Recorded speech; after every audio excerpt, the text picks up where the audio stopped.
Si vous voulez réellement soutenir ma chaîne YouTube les amis, deux solutions, un pouce bleu si la vidéo te plaît et surtout d'aller voir une pub de 30 secondes sur notre Utip qui est en description de vidéo pour nous rapporter 5 centimes d'euros. Ça peut paraître rien mais si vous êtes beaucoup à le faire ça peut nous aider. Sur ce, merci à vous et bonne vidéo. Salut les amis, j'espère que vous allez bien, on se retrouve pour une nouvelle vidéo sur Dragon Ball et aujourd'hui on va parler de Doujinshi de fan manga de Dragon Ball New Age dessiné par Malik. Je vous mets directement en description de vidéo son Twitter pour aller le follow puisque c'est un artiste qui a grave du talent. Et là où cette histoire va être intéressante, c'est qu'aujourd'hui on va parler du deuxième frère caché de Vegeta, l'enfant illégitime du roi Vegeta. Cette histoire se situe quelques années plus tard après la défaite de Lee Shenron ou Omega Shenron, tu l'appelles comme tu veux. Goku a disparu avec les Dragon Ball, il n'y a plus de Dragon Ball sur Terre, et on commence cette histoire avec Pan et Trunks qui sont en balade en voiture. Alors ils ont l'air de sortir ensemble, donc peut-être que dans cette fanfiction on aura un lien de parenté, enfin un lien familial entre Goku et Vegeta entre guillemets, puisque peut-être que Pan va tomber enceinte de Trunks, enfin j'en sais rien, je suis en train d'inventer là, mais dans tous les cas ils sont en voiture, ils vont avoir un accident puisqu'un éclair va frapper la voiture, ils vont atterrir dans une grotte, ils vont faire une découverte assez surprenante des Dragon Ball noirs. Et dans un premier temps, Trunks va vraiment être inquiet puisqu'il se souvient un petit peu de tout ce qui s'était passé avec les dragons maléfiques, donc va vraiment hésiter à invoquer Shenron avec Pan. Pan va quand même le faire puisque pour elle c'est la seule occasion de faire revenir son grand-père Goku. Elle va invoquer ce dragon, va lui demander qui il est entre guillemets, il va dire qu'il est Shenron, que son créateur était lui maléfique mais que lui il est entre le bien et le mal entre guillemets. Donc Pan va souhaiter la résurrection de Goku, Goku va pop à côté d'elle, Goku va prendre le relais pour demander à ce dragon de ressusciter les anciennes Dragon Ball et surtout son dernier souhait, refaire revenir Piccolo qui moisit un petit peu en enfer depuis un certain temps. Suite à ça on va avoir une ellipse tout simplement qui va rassembler tout le monde auprès d'un repas. Après Goku avec Goten, Trunks et Piccolo vont partir s'entraîner au palais d'Ende puisque Goku explique qu'il faut vraiment s'entraîner au cas où si une menace pourrait pop à l'avenir. Vegeta lui s'entraîne toujours en solo dans sa salle de gravité,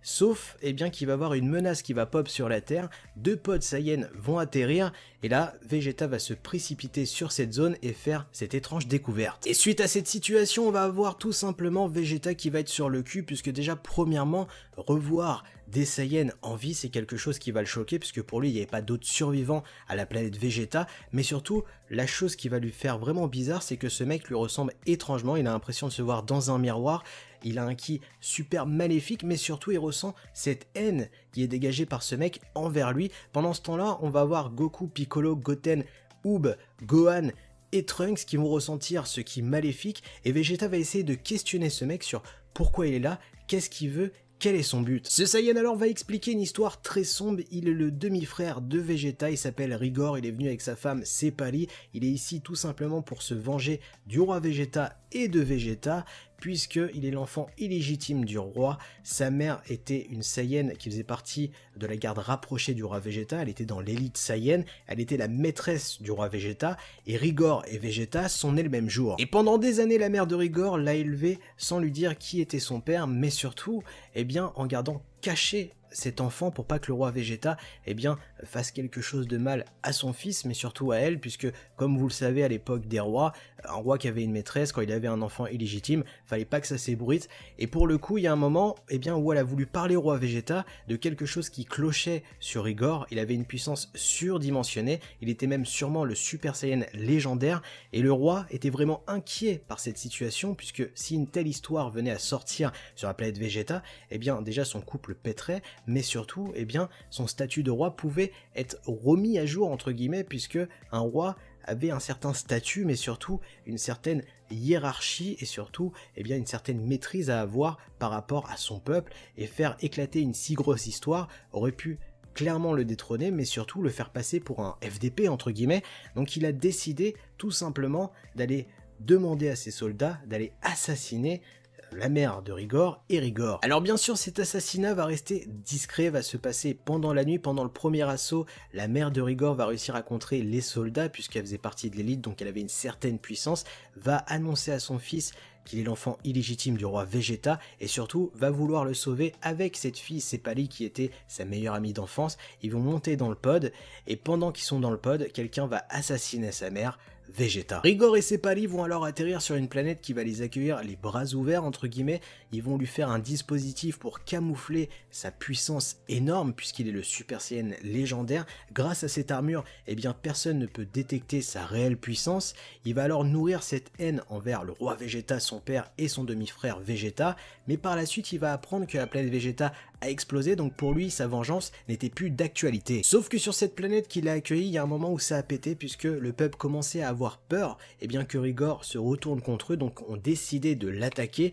Grosse erreur de ce peuple puisque Rigor était loin entre guillemets d'être méchant, donc il a quand même décimé tout ce peuple qui l'a trahi et alors se réfugier sur une nouvelle planète qu'il a eux aussi accueilli à bras ouverts où il a vécu pendant un certain nombre d'années, et il y a peu, eh bien il a fait la découverte que Vegeta était toujours en vie et qu'il était sur une planète qui se nommait Terre. Alors bien sûr Vegeta n'a aucun souvenir de ce passé, mais surtout de cette nuit noire où il a assassiné la mère de Rigor. Il avait 4-5 ans, cette mémoire a fui de sa tête, il va s'excuser envers son demi-frère, va lui expliquer qu'il a changé, qu'il n'est plus ce Saiyan hardcore qu'il était dans le passé, que ici c'est la paix, qu'il pourrait même s'installer avec eux s'il le souhaitait, sauf que Rigor, eh bien s'en bat les steaks, il a quelque chose à s'ouvrir, cette haine qu'il a nourrie pendant des années, un père qui ne l'a jamais reconnu, l'exil qu'il a vécu et surtout sa mère tuée par son demi-frère. Il va alors augmenter sa puissance à 60% sans se transformer et Vegeta va vite réaliser que Rigor, son demi-frère, est vraiment un Saiyan particulier. Le gars n'est même pas transformé, il a augmenté sa puissance à 60%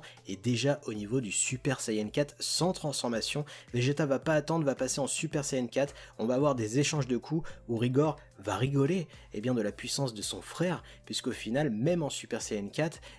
c'est une merde, il n'arrive même pas à contrer les attaques de Rigor. Rigor s'en amuse et surtout lui explique qu'il est loin d'avoir montré sa réelle puissance et Vegeta va vraiment être inquiet et va vraiment réaliser que Rigor est le Super Saiyan légendaire. Piccolo, Trunks et Goten vont arriver juste à temps pour sauver Vegeta qui était vraiment sur le point de mourir. Vegeta va alors demander à Goten, Trunks et Piccolo de gagner du temps, va augmenter sa puissance au maximum et va expliquer que s'il gagne assez de temps, il pourrait lancer l'attaque, cette technique qu'il a développée pendant des années qu'on ne connaît pas. Vegeta va alors charger une attaque qui pourrait décimer Rigor qui s'appelle le Final Atomic Shine. Il va alors lancer cette attaque monstrueuse face à Rigor,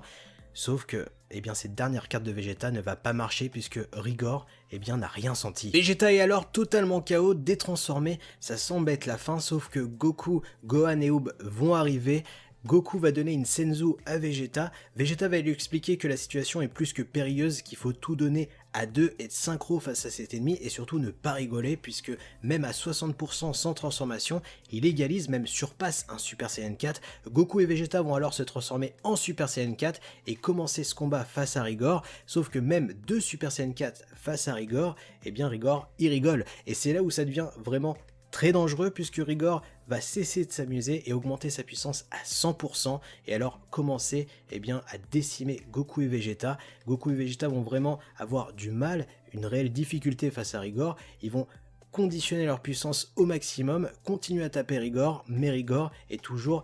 aussi puissant. Goku et Vegeta vont continuer à se faire martyriser, mais surtout subir les assauts de Rigor, sauf que Goku va détecter quelque chose qui est en train de se passer avec le corps de Rigor. Quand il est à 100% de ses capacités sans transformation, la puissance de Rigor n'arrête pas de chuter jusqu'à atteindre le niveau 0, donc Goku a très bien compris que si le combat continue à être long entre guillemets, c'est leur chance, sauf que Goku va expliquer à Vegeta qu'il est temps d'en finir, d'utiliser toute leur puissance, qu'ils ont la puissance théorique nécessaire pour la battre. Goku va leur faire un Kamehameha, Vegeta le Final Flash, et Rigor va être énormément blessé et surtout touché dans son orgueil et va expliquer à Goku et Vegeta qu'il n'a pas encore montré toutes ses capacités qui cachent une transformation, le Super Saiyan 5. Et c'est ici que s'achève la première partie de l'histoire de Rigor, le frère de Vegeta, l'enfant illégitime du roi Vegeta. J'espère que ça vous aura plu, à vous de me dire en commentaire si vous voulez la suite de l'histoire, puisque cette histoire a réellement une fin. Donc n'oubliez pas de liker, de partager,